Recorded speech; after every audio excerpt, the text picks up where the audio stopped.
এবার 7 বছরের ছোট সন্তান বলে, ওরে মা চোখের পানি তুমি মুছো, আমি তোমার আবদার পূরণ করব। আমি 7 বছরের ছোট বাচ্চা আমার মাথায় ধরে বললাম, রাসূলের কসম খেয়ে বললাম, ওগো মা আপনাকে আমি কথা দিয়ে গেলাম, আমার বাবা নবীর দিন জিন্দা করার জন্য যে রাস্তা গিয়ে শহীদ হয়েছেন, আমি 7 বছরের বাচ্চাও নবীর ডাকে সাড়া দিয়া যুদ্ধের ময়দানে গিয়া শহীদের পেয়ালা, শহীদের পানি পান করব।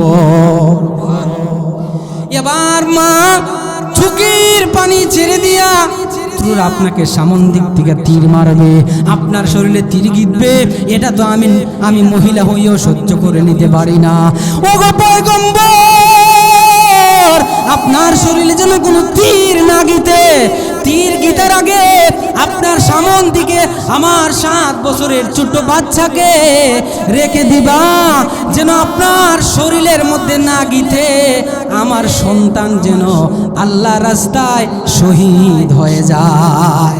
এবার মহিলা নবীকে বুঝায়, ওগো পয়গম্বর, শত্রুরা আপনাকে যখন পিছন দিক থেকে তীর মারবে, আপনার শরীরে যেন তীর না পড়ে, আমার 7 বছরের ছোট সন্তানকে রেখে দিবা, আমার সন্তান জাজরা হয়ে যাক, তবু আপনার জন্য কোনো ক্ষতি না হয়। শত্রুরা আপনাকে ডান দিক থেকে তীর মারবে, আমার ছোট সন্তানকে ডান দিকে রেখে যাবা, যেন আমার সন্তানের শরীর জাজরা হয়ে যাক, আপনার শরীরে যেন কোনো কাঁটা না গিতে। এবার বাম দিক থেকে শত্রুরা তীর মারতে পারে, আমার সন্তানকে বাম দিকে রেখে দিবা, আপনার শরীরে যেন কোনো তীর গিতে না পারে, আমার সন্তান যেন প্রথমে আল্লাহ রাস্তায় শহীদ হয়ে যায়। আম্মা বা'দু ফাআউযু বিল্লাহি মিনাশ শাইতানির রাজীম।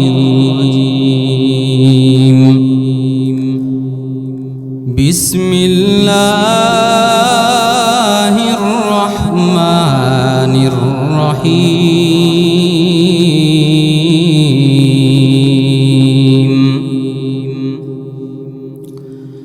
ইয়া আইয়ুহাল্লাযীনা আমানু লা তুলহিকুম আমওয়ালুকুম ওয়ালা আওলাদুকুম আন যিকরিল্লাহ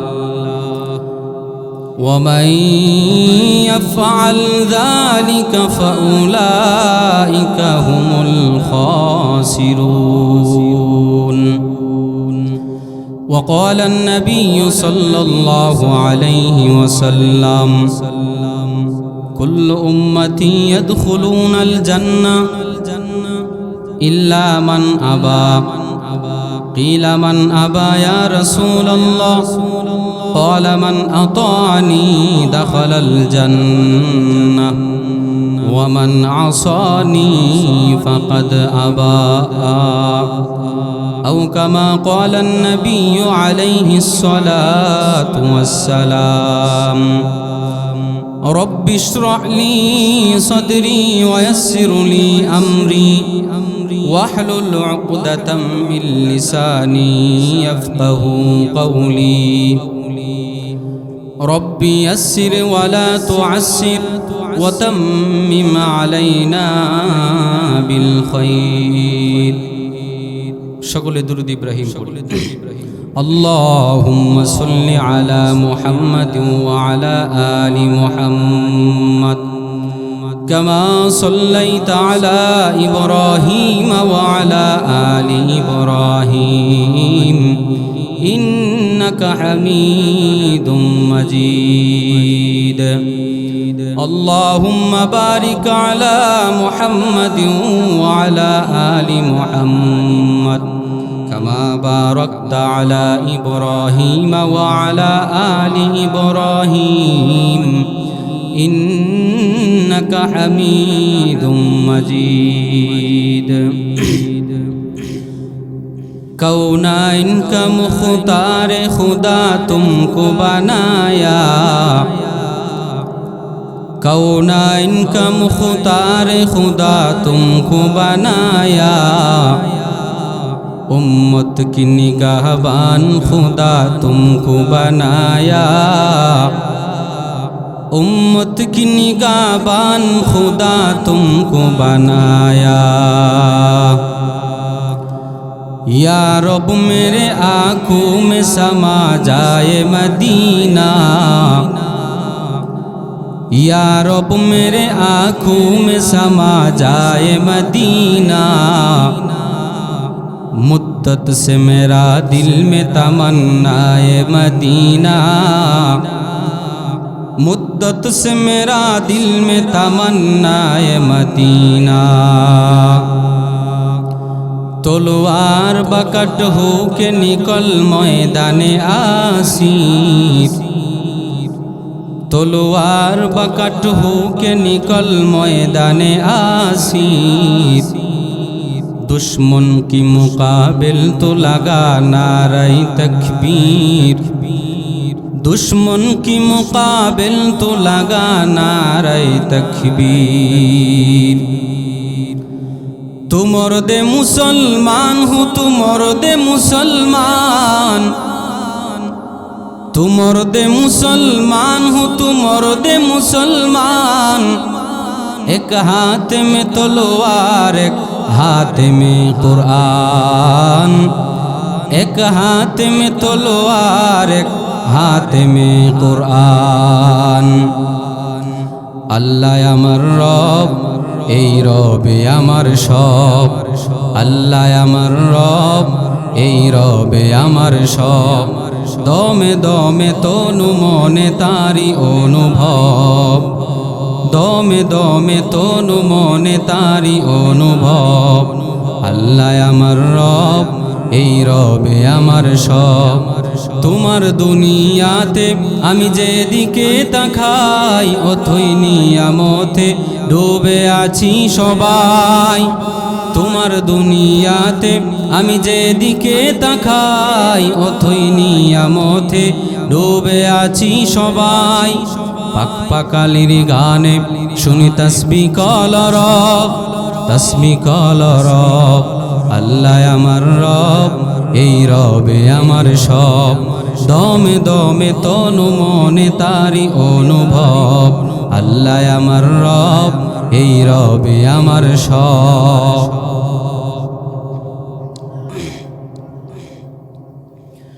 কালাফু লুৎফিয়া হাফিজিয়া মাদ্রাসার উদ্যোগে আয়োজিত আজকের ইসলামী মহাসম্মেলন, আজকের সম্মেলনের সম্মানিত সভাপতি এবং বিশেষ অতিথি, দূর দূরান্ত থেকে আগত দিন প্রিয়, ইসলাম প্রিয়, আল্লাহর আশিকিরিন জাকিরিন, মুরব্বী বাবারা, যুবক ভাইয়েরা, পর্দার অন্তর্গত শ্রদ্ধেয় সম্মানিত মা ও বোনেরা, সর্বপ্রথম সেই মহিয়ান গরিয়ান রাব্বুল আলামিনের দরবারে শুকরিয়া জ্ঞাপন করছি যে আল্লাহ লক্ষ কোটি মানুষদের মধ্য থেকে যাচাই বাছাই করে আমাদেরকে এমন একটি কোরআনের মজলিস, বেহেশতের বাগানে আসা এবং বসার তৌফিক দান করেছেন। এজন্য আমরা অন্তরের অন্তরস্থল থেকে 10 মায়ের 10 সন্তানকে আপন করে উচ্চ সুরে দিল থেকে কালিমাতুর শুকর আদায় করি আলহামদুলিল্লাহ। লক্ষ কোটি দুরুদ ও সালাম সাইয়্যিদুল মুরসালিন, খাতামুন নবিয়্যিন, ইমামুল মুরসালিন, শাফিয়ে মাহশর, সাকিয়ে কাউসার, আকায়ে নামদার, মদিনা কা তাজদার, ফখরে মওজুদাত, সাইয়্যিদুল মখলুকাত হযরত মুহাম্মদ মুস্তাফা সাল্লাল্লাহু আলাইহি সাল্লামের উপর। আজকে যে এত সুন্দর একটি বেহেশতের বাগান সাজানো হলো, এতে আমরা খুশি না বেজার? খুশির আওয়াজ এত কম হলে হয়? মুসলমানের আওয়াজ তো এত কম নয়। আরেকটু জোরে চিৎকার মেরে বলতে হবে, আজকের যে বেহেশতের বাগান সাজানো হয়েছে এতে আমরা খুশি না বেজার? আকবার শুকরিয়া আদায় করি আলহামদুলিল্লাহ। কিন্তু সবাই খুশি নয়। শয়তান যেমন খুশি নয়, ঠিক তেমনি ভাবে অমুসলিম যারা, মুসলমানের বেশে মুনাফিক যারা, বেঈমান যারা, তারাও কোরআনের মাহফিল হওয়াতে খুশি হয় না। কথা ঠিক কিনা? তো আল্লাহ কিন্তু সকলকে হেদায়েত দেন না। যাদেরকে আল্লাহ যাচাই বাছাই করেন তাদেরকে কিন্তু আল্লাহ তাআলা আল্লাহর কাজের জন্য নির্বাচিত করেন। উদাহরণ তো বলা যায়, আমাদের সমাজে দেখবেন বহু ধনী মানুষ আছে, চাইলে মক্কা মদিনা মাসে কয়েকবার ঘুরে আসতে পারে, চাইলেই মসজিদ মাদ্রাসার বিশাল বড় বড় দান করতে পারে, কিন্তু করে না। মক্কা মদিনায় যেতে পারে না। কেন পারে না? কেন করে না? আল্লাহ তাআলা তাদেরকে নির্বাচিত করেন না, পছন্দ করেন না। আল্লাহ যাদের পছন্দ করেন না তাদের টাকা, তাদের পরিশ্রম আল্লাহর পথে হোক, এটা চান না। এজন্য আল্লাহ আমাদেরকে বহু মানুষদের মধ্য থেকে যাচাই বাছাই করেছেন। আবারও শুকরিয়া আদায় করি আলহামদুলিল্লাহ। এই পৃথিবীর মধ্যে প্রায় 823 কোটি মানুষদের মধ্য থেকে প্রায় 250 কোটি মানুষ আল্লাহর প্রতি ঈমান এনেছে। আবার এই 250 কোটি মানুষের মধ্য থেকে কেউ বা পীরের কাছে সেজদা দিয়ে ঈমানকে বিক্রি করে দিচ্ছে, কেউ বা বট গাছের নিচে সেজদা দিয়ে ঈমানকে বিক্রি করে দিচ্ছে, আবার কেউ বা টাকার কাছে ঈমানকে বিক্রি করে দিয়েছে। প্রকৃতপক্ষের ঈমানদার যারা, তারা কখনো দুনিয়ার স্বার্থে লোভ লালসায় পড়ে ঈমানকে বিক্রি করে দেয় না। কথা ঠিক কিনা? প্রকৃত ঈমানদার যারা, ওরা ঈমানের উপরে অটল অবিচল থাকে। দেখেন এই যে 250 কোটি মানুষ মুসলমান ঈমানদার, এর মধ্য থেকে এমন কিছু মানুষ আছে তাদের মুখ থেকে, চেহারা থেকে, বডি থেকে নাস্তিকের গন্ধ পাওয়া যায়। মুসলমানের কোনো আদর্শ তাদের মধ্যে নাই। কেন না? আমাদের মডেল যিনি রাহমাতুল্লিল আলামিন, উনার যে আদর্শ, উনার যে নীতি, উনাকে যারা ফলো করে, একটা মুসলমানের শরীরেও সেই মদিনাওয়ালার ঘ্রাণ পাওয়া যায়। মুসলমানকে দেখেই বোঝা যায় সে মুসলমান, সে মদিনাওয়ালা আদর্শে সে চলে। তার নীতি ভিন্ন। কিন্তু আফসোস, দুঃখের বিষয়, মুসলমান আজ মুসলমানিত্ব ভুলে গিয়েছে, তার প্রকৃত আদর্শ সে ভুলে গিয়েছে। এজন্য আমি কোরআনুল কারীমের সূরা মুনাফিকের 8 নং আয়াত তেলাওয়াত করেছি। যে আয়াতে আল্লাহ আমাদেরকে এমন একটা ক্ষতিগ্রস্ত হওয়ার কথা বলেছেন যেটা খুবই মারাত্মক। যদি আমরা না বুঝি, যদি আমরা সংশোধন না হই, এই দুনিয়া হলো আমাদের জন্য পরীক্ষার হল। আল্লাহ তাআলা এই আয়াতে বলেন, ইয়া আইয়ুহাল্লাযীনা আমানু লা তুলহিকুম আমওয়ালুকুম ওয়ালা আওলাদুকুম আন যিকরিল্লাহ। হে ঈমানদারগণ, আল্লাহ শুধু মুমিন মুসলমানদেরকেই সম্বোধন করে কথাটা বলেছেন। কুরআনুল কারীমের যত জায়গায় ইয়া আইয়ুহান নাস বলেছেন, পৃথিবীর সমস্ত মানুষ সেটার অন্তর্ভুক্ত। আর যেখানে আমানু বলেছেন, শুধু ঈমানদারদেরকে সম্বোধন করে বলেছেন। পার্সোনালি ঈমানদারকে আল্লাহ তাআলা এই কথাটা বলতে চান, ইয়া আইয়ুহাল্লাযীনা আমানু লা তুলহিকুম আমওয়ালুকুম ওয়ালা আওলাদুকুম আন যিকরিল্লাহ। হে ঈমানদারগণ, দেখো দুনিয়া তোমাদেরকে পরীক্ষার হল বানিয়ে দেওয়া হয়েছে। এমন নয় যে চিরস্থায়ী সেখানে থাকতে পারবা, আমার কাছে আসতে হবে।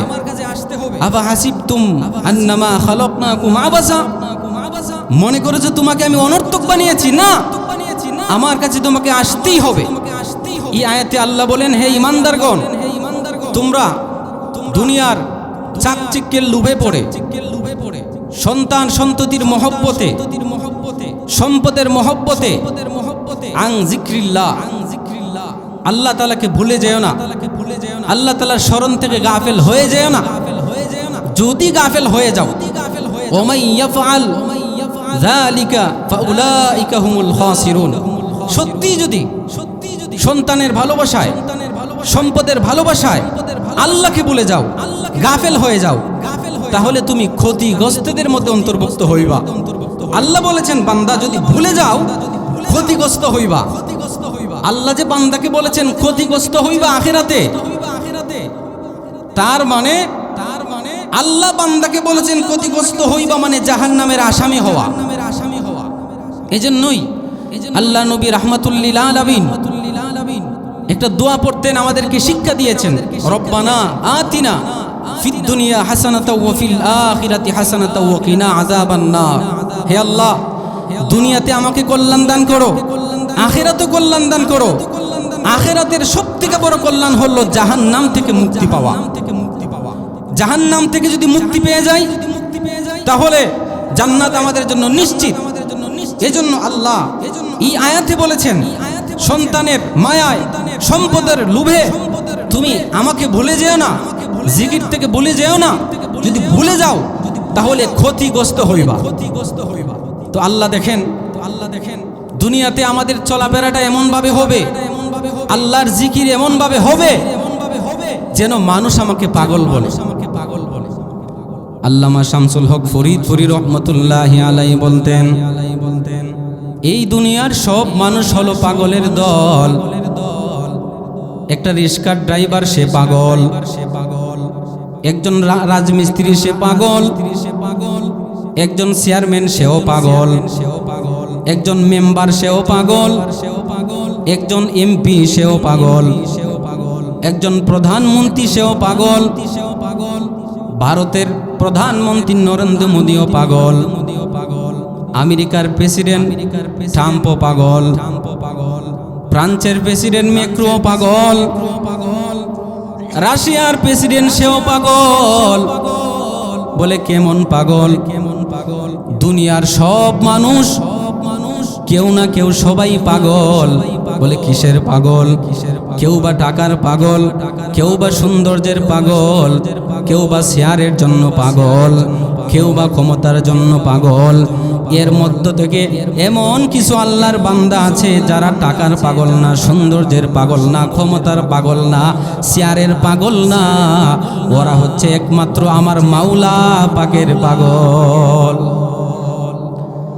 আল্লাহকে তুমি এমন ভাবে স্মরণ করো মানুষ যেন তোমাকে পাগল বলে। পাগল বাদশাহ হারুনুর রশিদের জামানায় একটা পাগল ছিল, তার নাম বাহলুল পাগল। সবাই তাকে পাগল বলতো,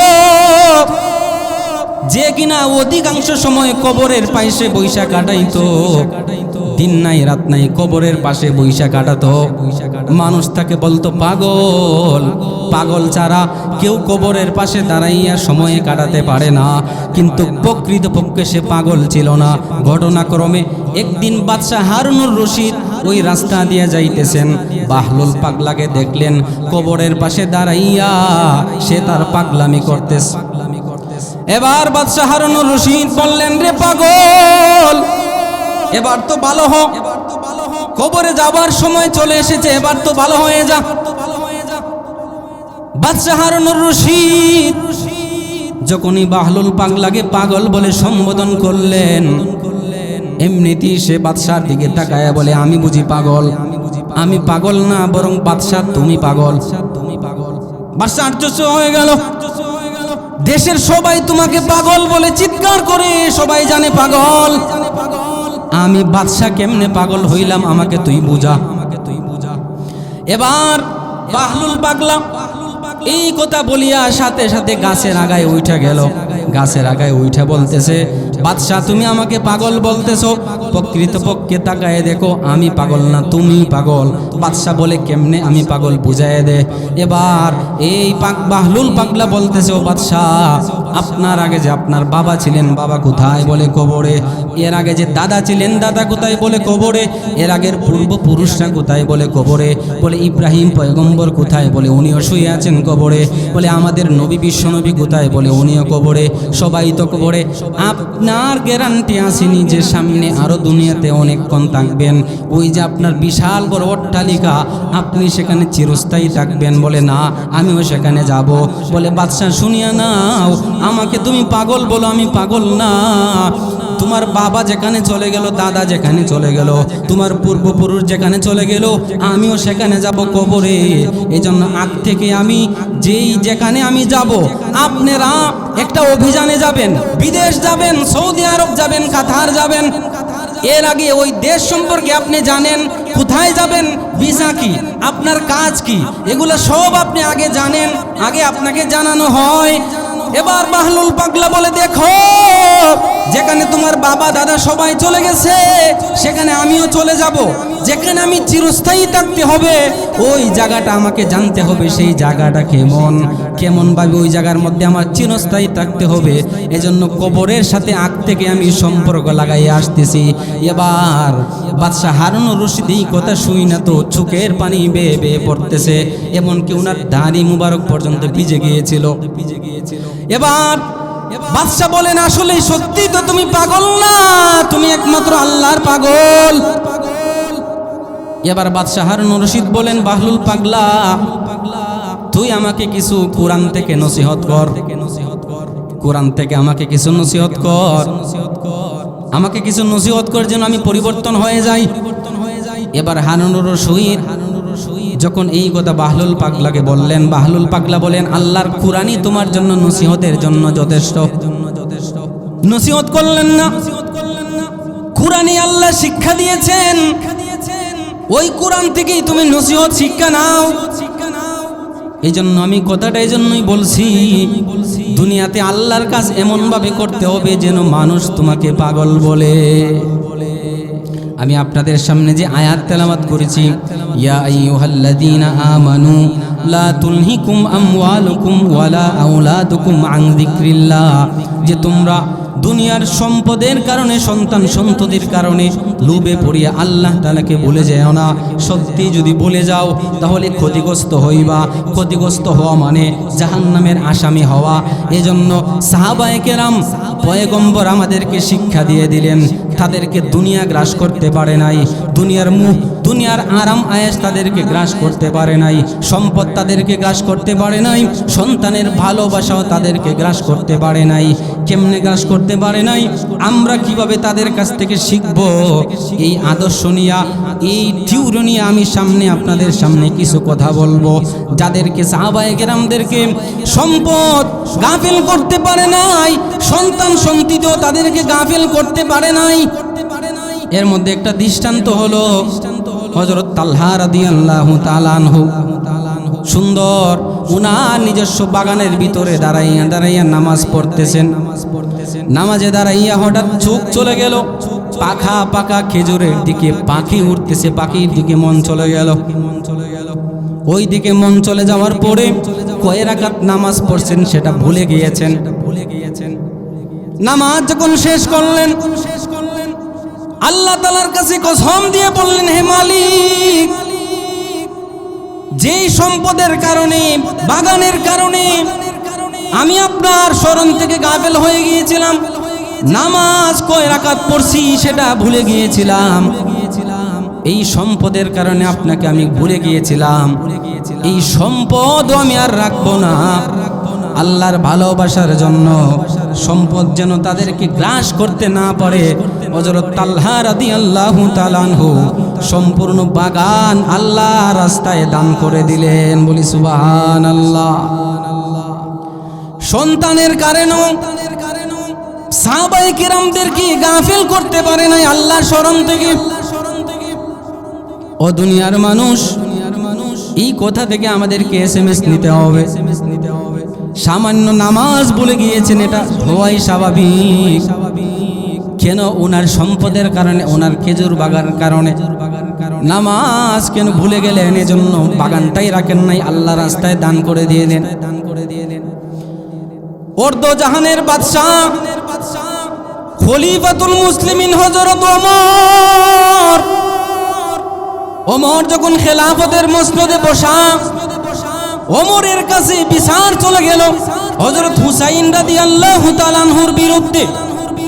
হযরত ওমরের সন্তান আব্দুল্লাহ এবং হযরত আলীর সন্তান হুসাইন রাদিয়াল্লাহু তাআলা আনহু বয়সের দিক দিয়ে উভয়ই কাছাকাছি। দুইজনের ঝগড়া লেগে হুসাইন রাদিয়াল্লাহু তাআলা আনহু ওমরের সন্তান আব্দুল্লাহকে গালি দিয়েছেন গোলামের ঘরের গোলাম, গোলামের ঘরের গোলাম বলে গালি দিয়েছেন। আব্দুল্লাহর অন্তরে দারুণ আঘাত লেগে গেল। আমার আব্বা অর্ধজাহানের বাদশাহ খলিফাতুল মুসলিমিন ওমর আমার আব্বাকে গোলামের ঘরের গোলাম বলে গালি দিয়েছে। শুধু আমাকে যদি গালিটা দিত মানতাম, আমার আব্বাকেও গালি দিয়েছে গোলামের ঘরের গোলাম। ওমরের সন্তান আব্দুল্লাহর অন্তরে দারুণ আঘাত লেগে গেল। যে ওমর যার হাতের ইশারায় অর্ধেক জাহান চলতো, যে ওমরের সম্মান আল্লাহ তাআলার কাছে অনেক বেশি। আমার নবী বলে গিয়েছেন, লাউ কানা বাদি নবিয়্যুন লাকানা ওমর, আমার পরে কেউ যদি নবী হইতো আল্লাহ তাআলা ওই লোকটাকে ওমরকে নবী বানাইতেন। যেই ওমর আল্লাহ এত ভালোবাসতেন, ওমরের কথার সাথে একমত হইয়া কুরআনুল কারীমের মধ্যে 3টা আয়াত নাজিল করলেন। কথাটা হয়তো বুঝতে পারেন নাই। ওমর এমন একটা কথা বলেছে, পরামর্শ দিয়েছে, আল্লাহ বলেন এই কথাটা আমি মেনে নিয়েছি। ওমরের কথার সাথে একমত হইয়া কুরআনুল কারীমে 3টা আয়াত আল্লাহ নাজিল করছে। বাইতুল্লাহ জিয়ারত করার পরে 2 রাকাত নামাজ পড়া ওয়াজিব। কোথায় 2 রাকাত নামাজ পড়বেন? সাহাবায়ে কেরামদের সাথে পরামর্শ করতে লাগলেন। কেউ বলতেছেন 2 রাকাত নামাজ হয়তো হাতিমে কাবার পাশে পড়লে ভালো হয়। কোন সাহাবায়ে কেরাম পরামর্শ দিলেন জমজম কূপের পাশে পড়লে ভালো হয়। হযরত ওমর বলেন আমার মনে হয় মাকামে ইব্রাহিমের পাশে পড়লে ভালো হয়, কেননা এটা জান্নাতি একটা পাথর, যেখানে আমাদের জাতির পিতা ইব্রাহিম আলাইহিস সালাম এই পাথরের উপরে দাঁড়াইয়া খানায়ে কাবা সুন্দরভাবে পুনর্নির্মাণ করেছিলেন। এই জান্নাতি পাথরের পাশে যদি 2 রাকাত নামাজ পড়া হয় মনে হয় ভালো হবে। হযরত আল্লাহর নবী বিশ্বনবী রাহমাতুল লিল আলামিন বলেন, হে ওমর, এটা তো পরামর্শ দিয়েছো, আল্লাহর সিদ্ধান্তের অপেক্ষায়, আল্লাহ যেটা বলেন সেটাই মানতে হবে।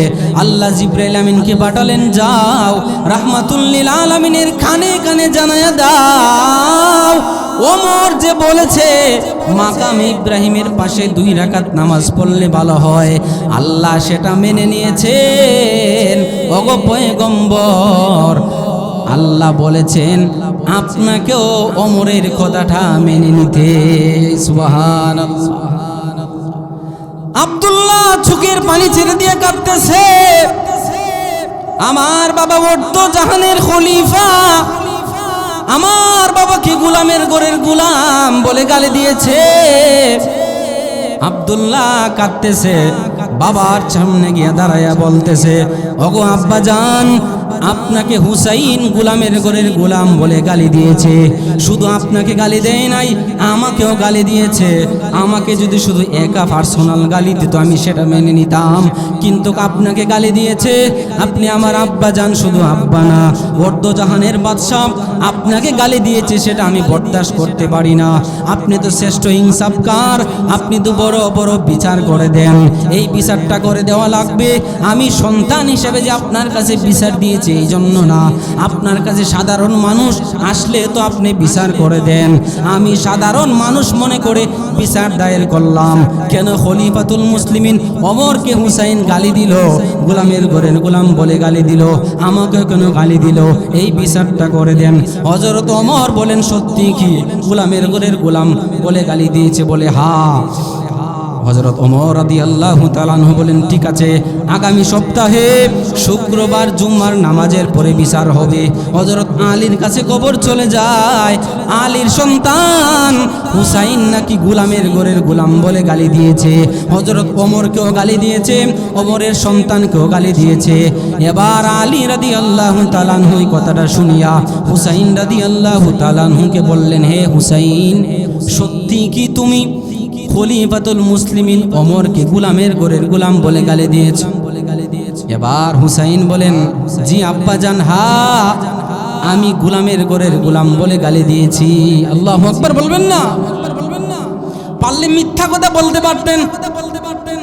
এখন দেখবেন সন্তানরা যখন অপরাধ করে, এখন ফিটা খাওয়ার সময় মা বাবা যখন অথবা উস্তাদ যখন জিজ্ঞাসা করে অপরাধটা করছনি, বলে না। ফিডার ভয়ে সে মিথ্যা কথা বলে। হযরত আলী যখন জিজ্ঞাসা করলেন, হুসাইন সত্যি কি তুমি হযরত ওমরকে গোলামের ঘরের গোলাম বলে গালি দিয়েছো? বলে হ্যাঁ। এবার ওমর তো, আলী তো চোখের পানি ছেড়ে দিয়া কাঁদে। ওমর বলছে বিচার হবে। ওমর তো একজন কঠিন মানুষ, ইসলামের বিধানের ক্ষেত্রে ওমর কোনো ছাড় দিতে রাজি না।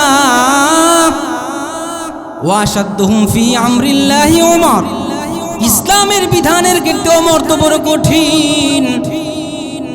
ইসলামের বিধানের ক্ষেত্রে উনি ছাড় দিতে কখনো রাজি না। ইসলামের ফয়সালা করতে গিয়া উনার একজন সন্তান উবাইদুল্লাহকে মেরে ফেলেছিলেন। উনার সন্তান উবাইদুল্লাহকে মেরে ফেলেছিলেন শুধু বিচার করতে গিয়া। উনার সন্তান উবাইদুল্লাহ একবার নাবিজ খেয়ে ফেলেছিল। নাবিজ হলো আরবের মানুষরা রাতের বেলা জব, কিশমিশ, খেজুর, পনির এগুলা দিয়ে পানির মধ্যে ভিজায় রাখতো, সকালবেলা সেটা পান করত। এটা যদি বেশি সময় হয়ে যায় মদে রূপান্তরিত হয়ে যেত। আরবদের কাছে এটা একটা সুস্বাদু পুষ্টিকর একটা খাবার। এটা যদি বেশি সময় হয়ে যায় এটা নেশায় রূপান্তরিত হয়ে যায়, মদে রূপান্তরিত হয়ে যায়। উবাইদুল্লাহ রাতের বেলা না ভিজাইছেন, একটু লেটে খেয়ে ফেলছিলেন, মানে একটু নেশা চলে আসছিল, পরিপূর্ণভাবে মদ রূপান্তরিত হয় নাই। এলাকার মানুষেরা ওমরের কাছে গিয়ে বিচার দিল, আপনার সন্তানই তো নাবিজ পান করেছে, নেশা পান করেছে, এখন দেখা যাবে আপনি বিচার করেন কিনা। আপনার সন্তানে তো নেশা খাইছে, এখন দেখা যাবে আপনি সত্যিকারের বিচার করেন কিনা। হযরত ওমর বলেন, আমার সন্তান আর সাধারণ জনগণ কোনো ভেদাভেদ নাই। সত্যি যদি আমার সন্তান উবাইদুল্লাহ নাবিজকে তাকে সেটা প্রমাণিত হয়, অবশ্যই বিচার করব। সেটার বিচার হলো 80টা দুর্রা তার শরীরের মধ্যে মারা। এবার উবাইদুল্লাহ নাকের কাছে, মুখের কাছে নাক লাগাইয়া ঘ্রাণ শুই না দেখলেন আসলে নাবিজ খেয়েছে। হযরত ওমর ইসলামের বিধানের ক্ষেত্রে কতটা ভয়, কতটা ইনসাফ। এবার লোকেরা বিচার দিল, আপনার সন্তানে তো নাবিজকে ফেলেছে, এবার দেখা যাব সত্যি আপনি বিচার করেন কিনা। হযরত ওমর বলেন, সত্যি প্রমাণ পেয়েছি আমার সন্তানে নাবিজ খেয়েছে, এটার বিচার অবশ্যই করব। আগামী শুক্রবারে জুমার নামাজের পরে বিচার হবে, সবাই উপস্থিত থাকবেন, সন্তানের বিচার হবে। আগামী দিন যখন শুক্রবার হলো, হাজার হাজার মানুষ সামনে, এখন যেন ওনার সন্তানকে চিনতে পারতেছেন না। বললেন, উবাইদুল্লাহ কোথায়? উবাইদুল্লাহ নাবিজ পান করেছে, নেশা পান করেছে, তার শাস্তি হলো 80টা দুর্রা মারা। জল্লাদকে হুকুম দিলেন, যাও যাও, শাস্তির জন্য তুমি রেডি হয়ে যাও। মসজিদে নববীর সামনে হাজার হাজার মানুষ, এবার জল্লাদ প্রস্তুত হয়ে গেছে। জল্লাদি মনে মনে ভাবতেছে, ওমরের সন্তানকে তো একটু মাফ করে দিতে পারেন, কারণ আমাদের দেশে দেখবেন যদি প্রধানমন্ত্রীর ছেলে হয় তা দেখবেন কোটি কোটি টাকা হয়ে যায়, তার অন্যায়ের অভাব নাই, কেউ ধরে না, কেননা পাওয়ার তার প্রধানমন্ত্রীর ছেলে, এমপির ছেলে, মন্ত্রীর ছেলে, তার পাওয়ারের অভাব নাই, অন্যায়ের অভাব নাই, কথা ঠিক কিনা? কিন্তু দেখেন ওমরের ইনসাফ কতটাই ভয়ঙ্কর, কতটাই আল্লাহ ভীরু তাকওয়া। সন্তানের জন্য কোন শীতলতা প্রদর্শন করেন নাই।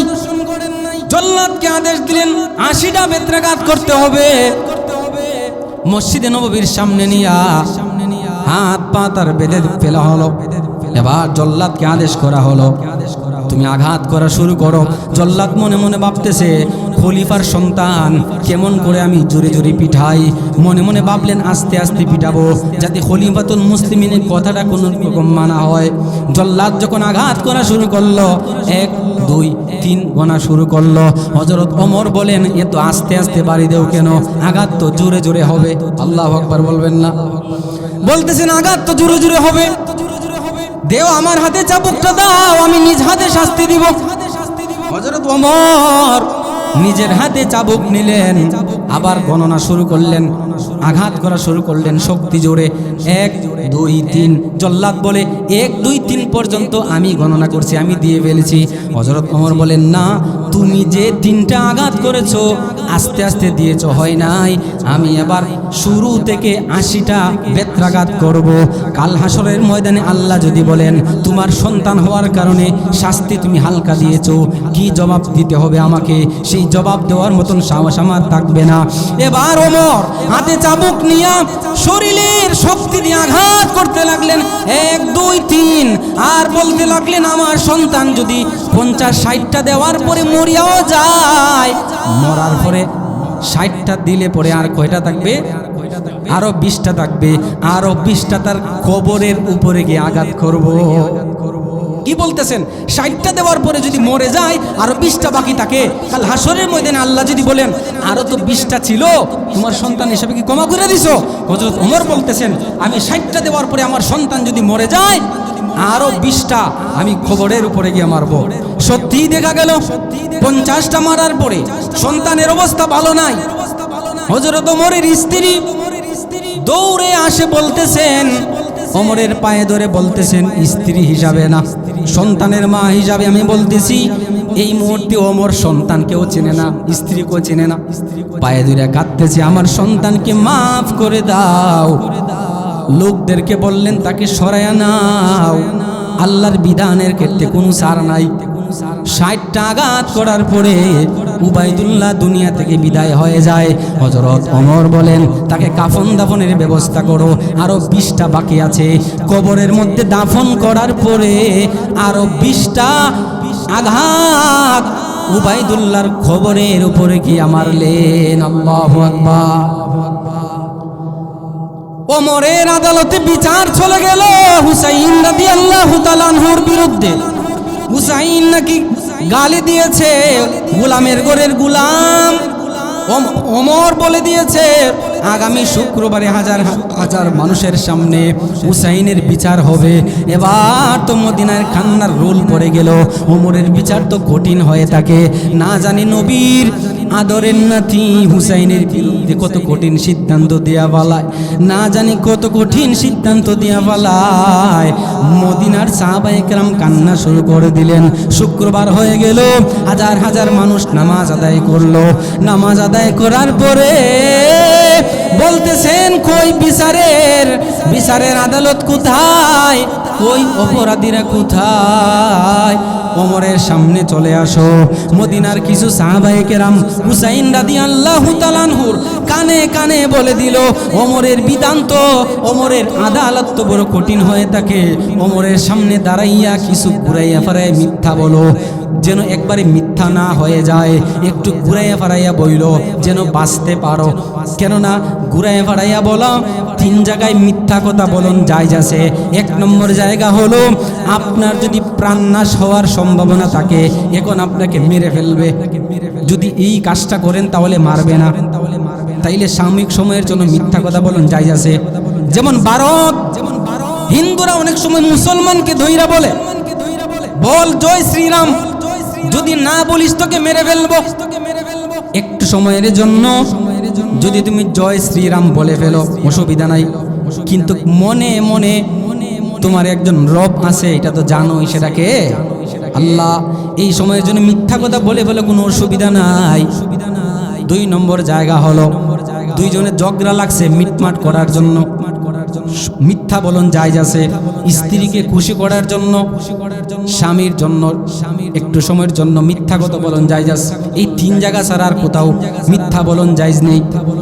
হুসাইনকে তারা পরামর্শ দিল ওমরের বিচার তো বড় কঠিন, ওমরের সামনে দাঁড়াইয়া একটু ঘুরাইয়া পারাইয়া কথা বইল, যেন ওমর একটু ঘুরে যায়, বিচার যেন না করতে পারে। কিন্তু সে তো হুসাইন নবীর আদরের নাতি, যিনি কিনা কারবালার প্রান্তরে নানার দিন জিন্দা করার জন্য অকাতরে নিজের জীবনকে বিলীন করে দিয়েছিলেন। উনি কি মিথ্যা বলতে পারেন? না। ওমর বলতেছেন কই হুসাইন? মদিনার সাহাবায়ে কেরাম চোখের পানি ছেড়ে কাঁদতেছে। হাই রে, ওমর না জানি কত কঠিন সিদ্ধান্ত দিয়া পালায়। সবাই তো ভাবতেছে হুসাইন হয়তো বা একটু ঘুরাইয়া ফারাইয়া কথা বলবে। ওমরের সামনে দাঁড়াইয়া হুসাইন সালাম দেয়, আসসালামু আলাইকুম ইয়া আমিরাল মুমিনিন। সালাম দেয়, তার অন্তরে কোনো ভয় নাই, কোনো চিন্তা নাই। এবার ওমর প্রশ্ন করে, হে রে হুসাইন, তুমি আমার সন্তানকে নাকি এবং আমাকে নাকি গালি দিয়েছো, গোলামের ঘরের গোলাম। এবার হুসাইন শ্রেষ্ঠ ইনসাফকার জানের বাদশা খলিফাতুল মুসলিমিন ওমরের সামনে দাঁড়াইয়া বলতেছে, ইয়া আমিরুল মুমিনিন, হা হা হা হা আমি গালি দিয়েছি, গোলামের ঘরের গোলাম বলে আমি আপনাকে গালি দিয়েছি। জুড়ে পড়ে আল্লাহু আকবার। এবার সাহাবায়ে কেরাম তো আশ্চর্য হয়ে গেলেন, হায় রে, এখন না জানি ওমর কত কঠিন সিদ্ধান্ত দিয়া ফেলায়। ওমরের সামনে দাঁড়াইয়া হুসাইন রাদিয়াল্লাহু তাআলা আনহু সত্য বলে ফেললেন, হা হা আমি গালি দিয়েছি, গোলামের ঘরের গোলাম আপনাকেও গালি দিয়েছি, আপনার সন্তানকেও গালি দিয়েছি। এবার ওমর হুসাইনকে প্রশ্ন করতেছে, বল কেন তুই আমাকে গোলামের ঘরের গোলাম বলে গালি দিয়েছ? এটার তো একটা ব্যাখ্যা আছে। এবার হুসাইন রাদিয়াল্লাহু তাআলা আনহু বলেন, কোনো ভয় নাই, কোনো চিন্তা নাই।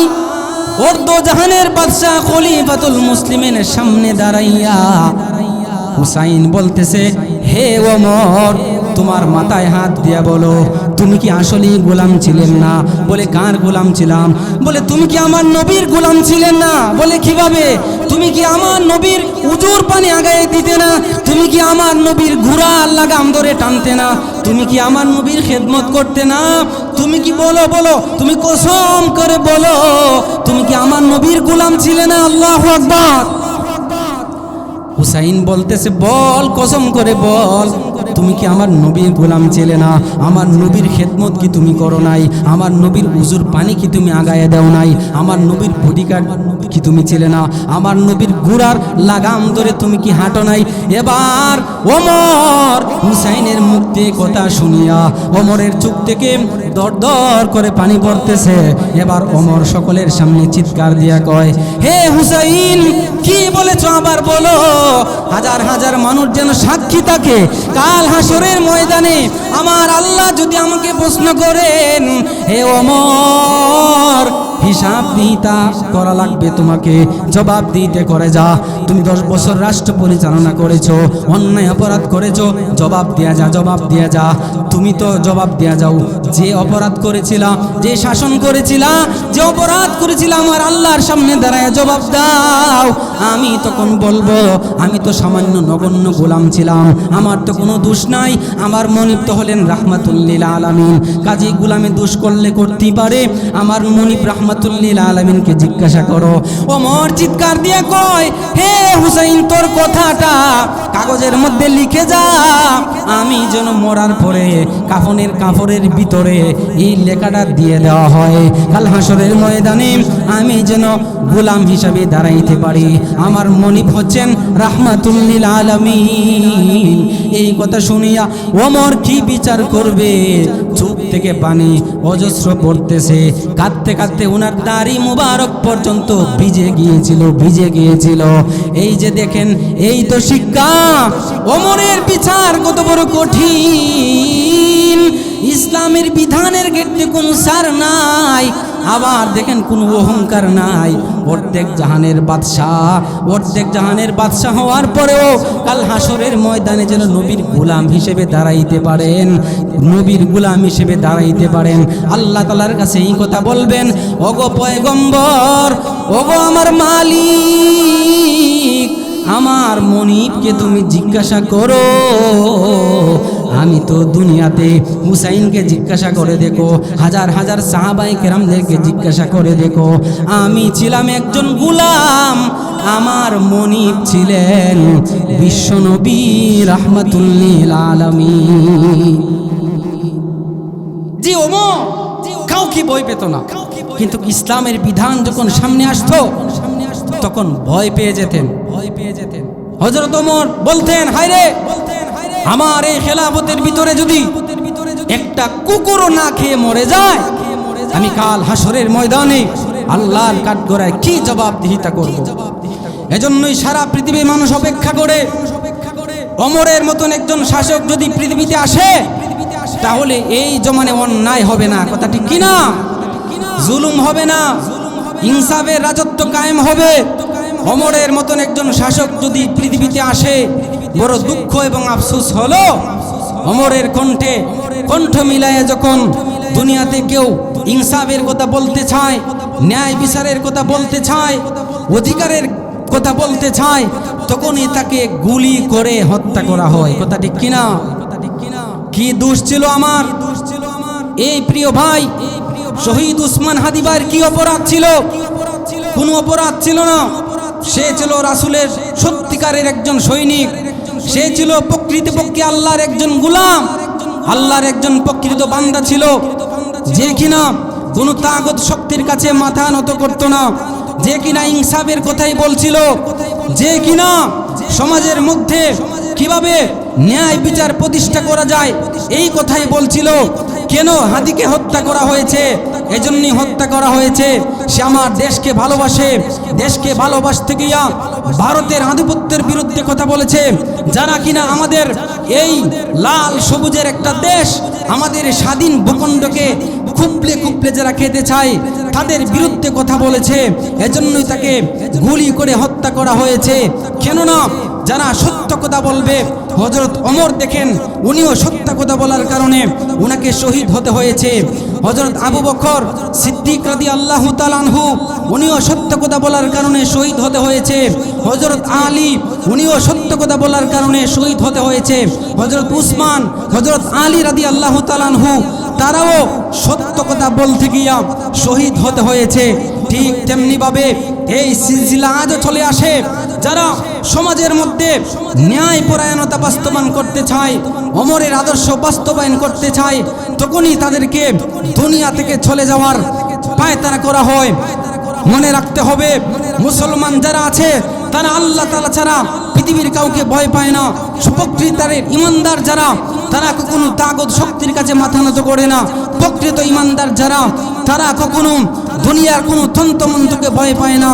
দুনিয়ার প্রকৃত মুসলমান, প্রকৃত ইমানদার একমাত্র আল্লাহ তাআলাকে ভয় করে, কথা বলেন ঠিক কিনা? মসজিদ মাদ্রাসা যারা দেখতে পারে না, একদল নামদারি মুসলমান বেশে নাস্তিক আছে, যারা মসজিদ মাদ্রাসা দেখতে পারে না, কোরআন হাদিস দেখতে পারে না, এমন কোরআনের মজলিস দেখতে পারে না, আলেমুল আমাদেরকে সহ্য করতে পারে না। আমরা তাদেরকে বলতে চাই, তোমরা মরে যাওয়ার আগে তোমাদের সন্তানকে ওসিয়ত করে যাইবা, নসিহত করে যাইবা যে দেখো আমি মসজিদ মাদ্রাসা ভালো পাই না, আমি কোরআন হাদিস ভালো পাই না, কাজেই মারা যাওয়ার পরে আমার লাশ কবরে দাফন করবা না, কুত্তার মতন রাস্তার কিনারে মাটি চাপা দিয়ে রাখবা, কথা বলেন ঠিক কিনা? জন্মের পরে কানে আজান কি দেইনি, তুমি মৌলবাদী ছাড়া হওনি, তবে মরণের পরে জানাজা পড়াবে, মরণের পরে জানাজা পড়াবে, তখন কোথায় পালিয়ে যাবি? বিদ্রোহী বিদ্রোহী বিপ্লবী মৌলবাদী কেন জঙ্গিবাদী? বিপ্লবী বিদ্রোহী মৌলবাদী কেন জঙ্গিবাদী?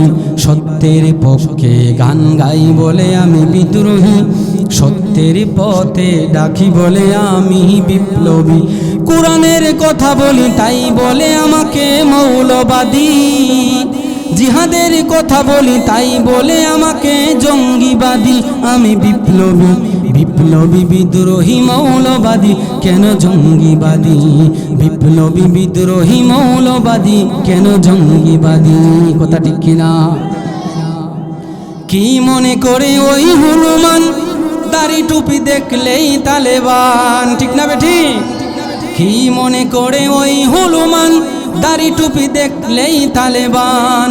তবে সিংহের চেয়েও বেশি ভয় পায়, সিংহের চেয়েও বেশি ভয় পায় মাথায় পাগড়ি দেখে যদি, ঠিক না? বিদ্রোহী বিদ্রোহী বিপ্লবী মৌলবাদী কেন জঙ্গিবাদী, বিপ্লবী বিদ্রোহী মৌলবাদী কেন জঙ্গিবাদী? বেহায়া নারীর ওই কেমন কথা, ইসলাম মানে ওদের মাথা ব্যথা। শাহবাগীদের ওই কেমন কথা, ইসলাম মানে ওদের মাথা ব্যথা, ঠিক না? তবে পর্দার কথা যদি বলি, পর্দার কথা যদি বলি, তখন হই আমি ফতোয়াবাজি। বিদ্রোহী বিদ্রোহী বিপ্লবী মৌলবাদী কেন জঙ্গিবাদী, বিপ্লবী বিদ্রোহী মৌলবাদী আমি কেন জঙ্গিবাদী? এই যে দেখেন, এই যে দেখেন, আজকে এই পৃথিবীতে ইনসাফের কথা যারাই বলবে তাদেরকে ঠেক দিবে জঙ্গিবাদ, মৌলবাদ, সন্ত্রাসবাদ। কিন্তু দেখেন বদরের 313 জন সাহাবায়ে কেরাম হাজার কাফেরের মোকাবেলা করেছেন তরবারির শক্তিতে নয়, শরীরের শক্তিতে নয়, ইমানের বলে বলিয়ান হইয়া, ঠিক না বেঠিক? আমাদের সিলেটের জমিনে শাহজালাল রহমতুল্লাহ আলাইহি শরীরের শক্তিতে রাজা গৌরগোবিন্দকে পরাজিত করেন নাই, শুধুমাত্র ইমানের শক্তিতে পরাজয় করেছেন। ঠিক তেমনি ভাবে আমরা সেই 313 জন বদরী সাহাবায়ে কেরামদের উত্তরসূরি, আমরা খালিদ বিন ওয়ালিদের উত্তরসূরি, আমরা দুনিয়ার কোনো তন্ত্রমন্ত্র ভয় পাই না, আমরা দুনিয়ার হামলা মামলা ভয় পাই না। মুসলমান এমন এক পাওয়ার নিয়ে ঘুরে, সেটা হলো ইমান।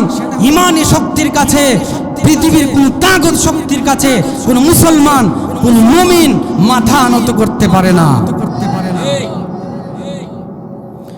এজন্যই আমি আয়াত তেলাওয়াত করেছিলাম যে তোমরা সম্পদের কারণে, সন্তান সন্ততির কারণে আমার রবকে ভুলে যেও না, যদি ভুলে যাও তাহলে ক্ষতিগ্রস্ত হইবা।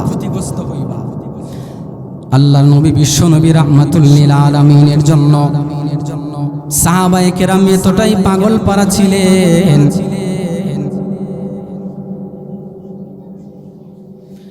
এমন পাগল পারা ছিলেন, সাহাবায়ে কেরাম নিজের জীবনকে উৎসর্গ করে দেওয়ার জন্য প্রস্তুত ছিলেন। আমার সাহাবায়ে কেরাম আমার নবীর জন্য এতটাই পাগল পারা ছিলেন, দুনিয়ার সব কিছু ছাড়তে রাজি, সন্তান ছাড়তে রাজি, ধন সম্পদ ছাড়তে রাজি, তবে আল্লাহর রসুল বিশ্ব নবী রাহমাতুল লিল আলামিনকে ছাড়তে রাজি না। আফ্রিকার জঙ্গলের সাহাবী হযরত বেলাল, বেলালের চেহারাটা এতই কালো কিন্তু দিলটা এত ভালো। মানুষ যত কালো হোক না কেন, মানুষের হাতের তালু সাদা থাকে, কথা ঠিক কিনা? কিন্তু বেলাল এতই কালো ছিলেন, হাতের তালু পর্যন্ত কালো ছিল, কিন্তু দিলটা কেমন ভালো ছিল, কবুলিয়ত আল্লাহ তাআলার কাছে কেমন ছিল একটু শুনে নাও। আল্লাহ নবী বিশ্ব নবী রাহমাতুল লিল আলামিন বলেন, ওরে বেলাল, আমি যখন আরশে আজিমে জান্নাতের ভিতরে আছি, হঠাৎ করে বেলাল তোমার পায়ের ধ্বনি আমি আল্লাহর আরশ থেকে শুনতে পেয়েছি। বলেন সুবহানাল্লাহ। হযরত বেলাল মসজিদে নববীর আজানের দায়িত্ব পেয়েছে। হযরত বেলাল রাদিয়াল্লাহু তাআলা আনহু মিনারায় দাঁড়াইয়া ফজরের আজান দেয়, জোহরের আজান দেয়, আসরের আজান দেয়, মাগরিবের আজান দেয়, এশারের আজান দেয়। একদিন হযরত বেলাল ফজরের আজান দিতেছে, হাইয়া আলাস সালাহ, হাইয়া আলাস সালাহ, হাইয়া আলাল ফালাহ, হাইয়া আলাল ফালাহ। আবার এরপরে বলতেছে হাইয়া আলাল জিহাদ, হাইয়া আলাল জিহাদ, জিহাদের দিকে আসো।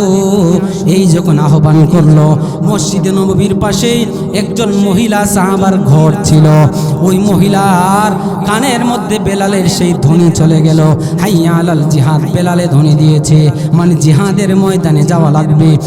এই বেলালের ধ্বনি শুনিয়া এই মহিলা চোখের পানি ছেড়ে দিয়ে কাঁদতেছে, হাউমাউ করে কাঁদতেছে, চোখের পানি বেয়ে বেয়ে পড়তেছে।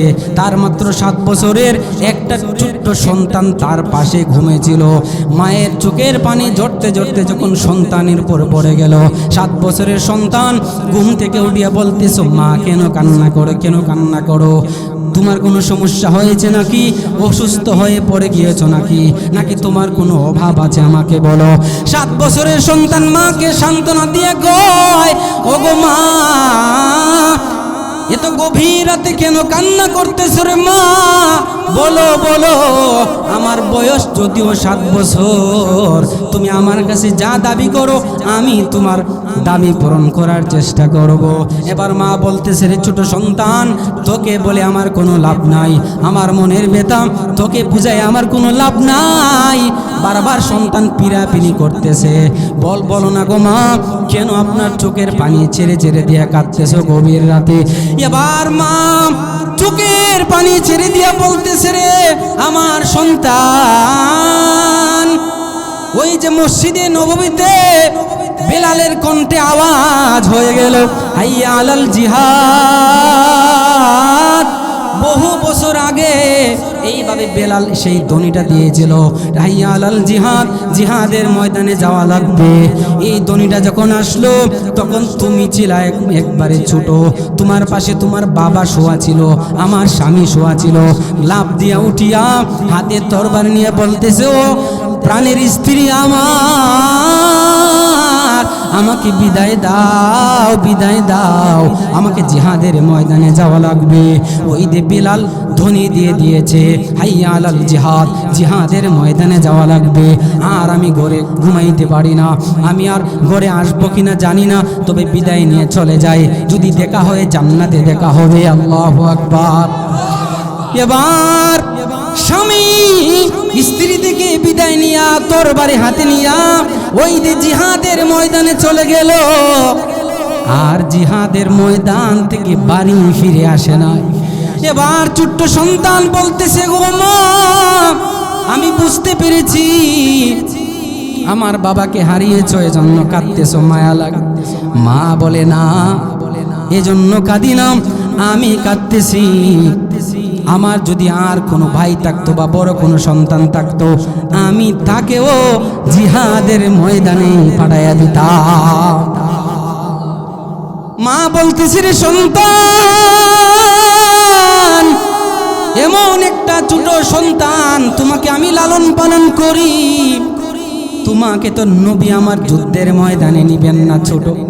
তুমি যদি বড় থাকতা তোমাকেও যুদ্ধের ময়দানে পাঠায় দিতাম, আর বলতাম তুমি কাফেরদের বিরুদ্ধে লড়ে লড়ে শহীদ হয়ে যেও।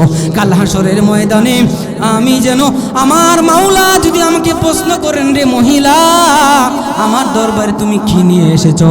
আল্লাহর দরবারে দাঁড়ায় বলবো, আমল তো আমার কিছুই নাই, তবে আমি হলাম শহীদ, আমার সন্তান আপনার রাস্তায় শহীদ হয়ে গিয়েছিল, আমি হলাম শহীদের মা, আমি হলাম ওই আমার স্বামী আপনার রাস্তায় শহীদ হয়ে গিয়েছিল, আমি হলাম শহীদের স্ত্রী।